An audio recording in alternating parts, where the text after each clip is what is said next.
Baik, Assalamualaikum warahmatullahi wabarakatuh. Kami dari kelompok 5. Di sini kami akan menjelaskan tentang uji homogenitas dan uji normalitas. Sebelumnya, izinkan kami untuk memperkenalkan diri. Nama saya sendiri, Haris Hanafi, NPM 36.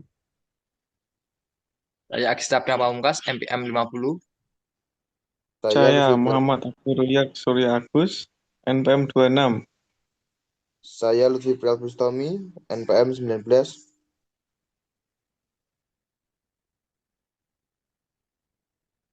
Baik, lanjut Mas. Ya, yang pertama tentang uji homogenitas. Jadi, uji homogenitas adalah metode statistik yang digunakan untuk menguji apakah varians antar kelompok dalam suatu data memiliki kesamaan atau homogenitas. Homogenitas varians merupakan salah satu asumsi penting dalam analisis statistik parametrik, seperti ANOVA, regresi, dan uji T independen.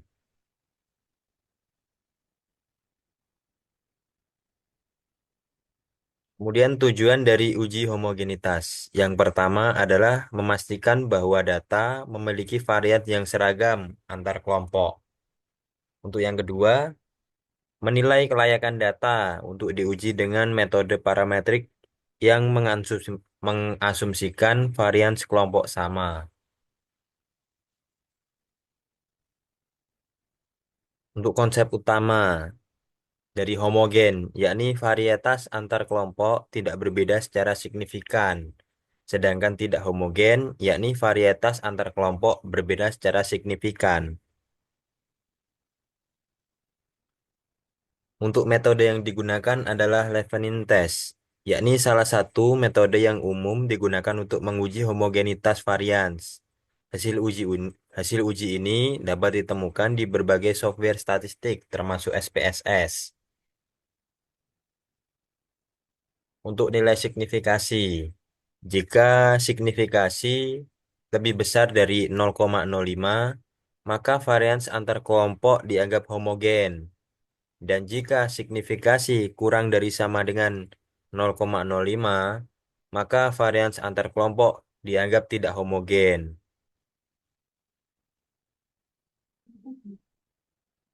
Untuk selanjutnya akan dijelaskan oleh teman saya. Kegunaan uji homogenitas penting dalam analisis statistik untuk 1. ANOVA atau analis varian. 2. Uji T independen. 3. Regresi linear. Jika varian tidak homogen, alternatif non-parametrik dapat digunakan, misalnya Kruskal-Wallis atau Mann-Whitney. Uji normalitas. Uji normalitas adalah metode statistik untuk menguji apakah data dalam suatu sampel mengikuti distribusi normal atau tidak. Distribusi normal adalah distribusi data yang simetris dengan bentuk seperti lonceng atau bell-shaped curve, di mana nilai rata-rata, median, dan modusnya sama. Tujuan uji normalitas. 1. Memastikan bahwa data sesuai dengan asumsi distribusi normal, yang menjadi dasar banyak metode statistik parametrik seperti ANOVA, uji T, dan regresi linear. 2. Menentukan apakah data memerlukan transformasi atau penggunaan metode statistik non-parametrik jika tidak berdistribusi normal.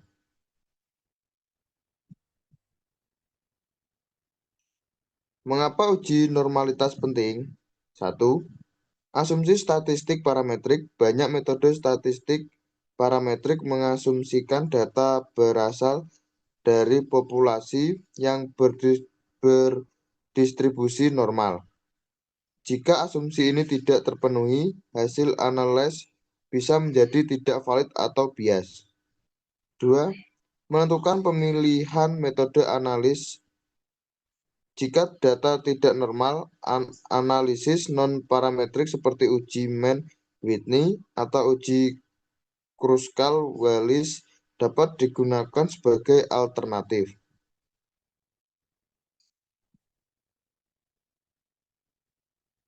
Bisa dilanjut dengan teman saya.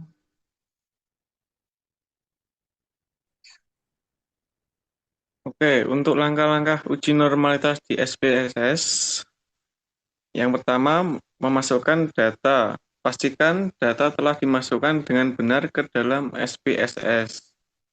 Yang kedua, pilih menu Explore, lalu klik Analyze, Descriptive Static, lalu Explore, masukkan variabel yang akan diuji normalitasnya ke kolom Dependent List.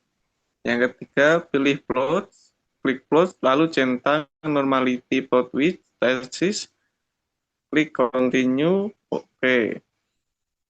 Yang keempat, interpretasikan output.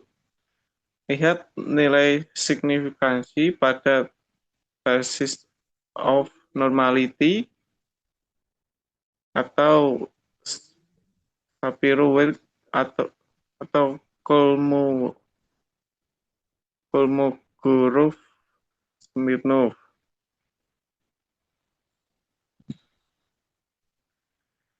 Lalu untuk hasil dan kesimpulannya, jika nilai signifikansi kurang dari 0,05, maka data dianggap memenuhi asumsi normalitas.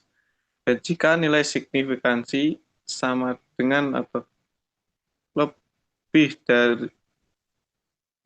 dari 0,5, maka data tidak berdistribusi normal, sehingga memerlukan transformasi atau analis alternatif.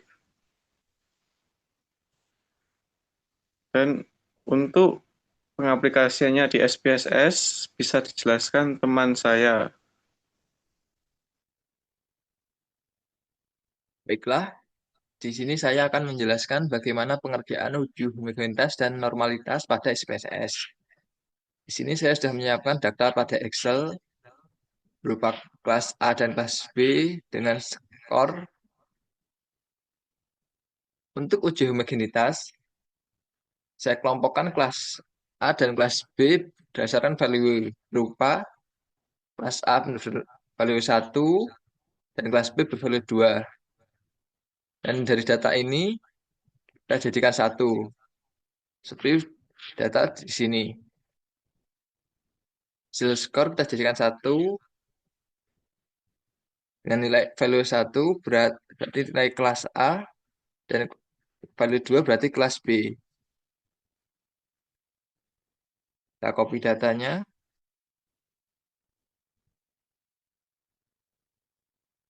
Kita buka pada SPSS.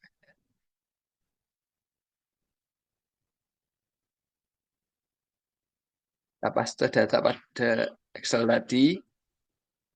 Lalu untuk mengeditannya, dapat kita lakukan pada variable view.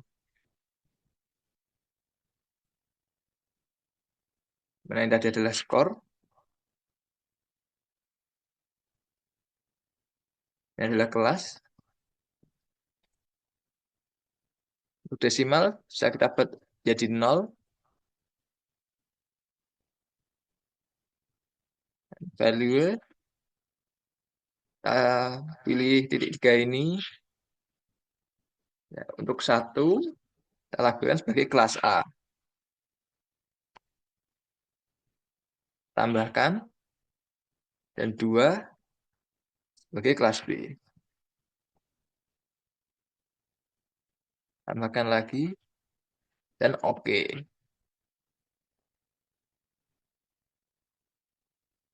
Tampilan data view dapat dilihat di tampilan di layar seperti ini. Untuk melakukan uji homogenitas, kita pilih Analyze, Compare Means, One by ANOVA. Untuk skor, kita tambahkan pada Dependent List, dan kelas pada faktor.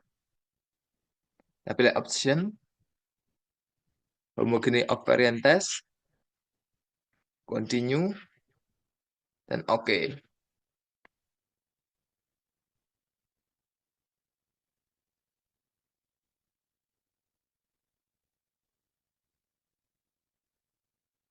Untuk output bisa dilihat pada layar.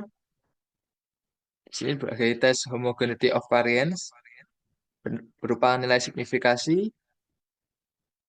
lebih dari 0,05 yang berarti data bersifat homogen.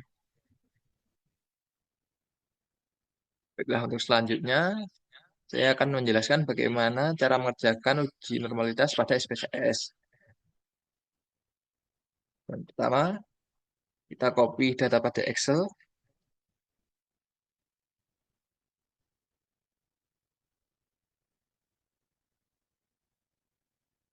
Selanjutnya kita buka SPSS. Kita tempel data pada data view. Dan untuk pengedatannya seperti biasa pada variabel view. Variabel 1 kita namakan kelas A.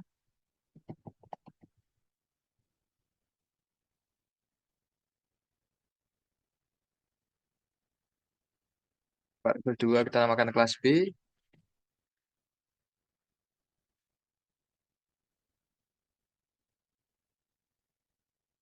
Desimal kita buat 0.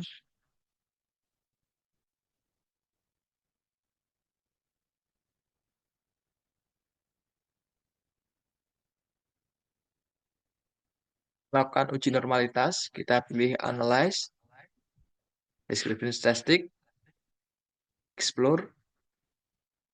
Kita masukkan variabel pada dependent list. Kita pilih Plots. Kita centang pada normality plot with test. Continue. Oke. Maka kan keluar output seperti ini.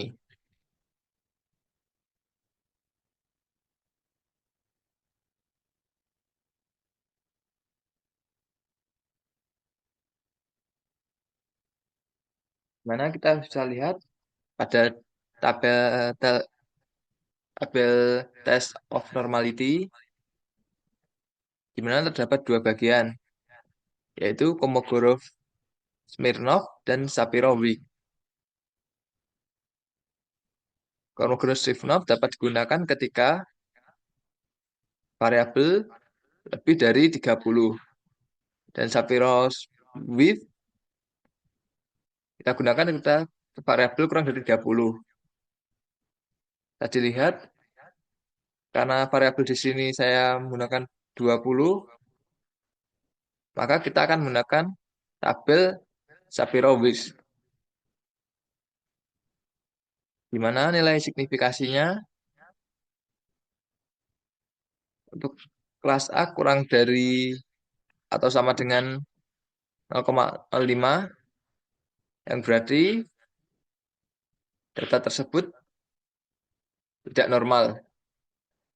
Dan untuk kelas B, dengan nilai signifikasi lebih dari 0,05, yang berarti bernilai normal. Sekian presentasi dari kelompok kami. Itulah yang dapat kami sampaikan.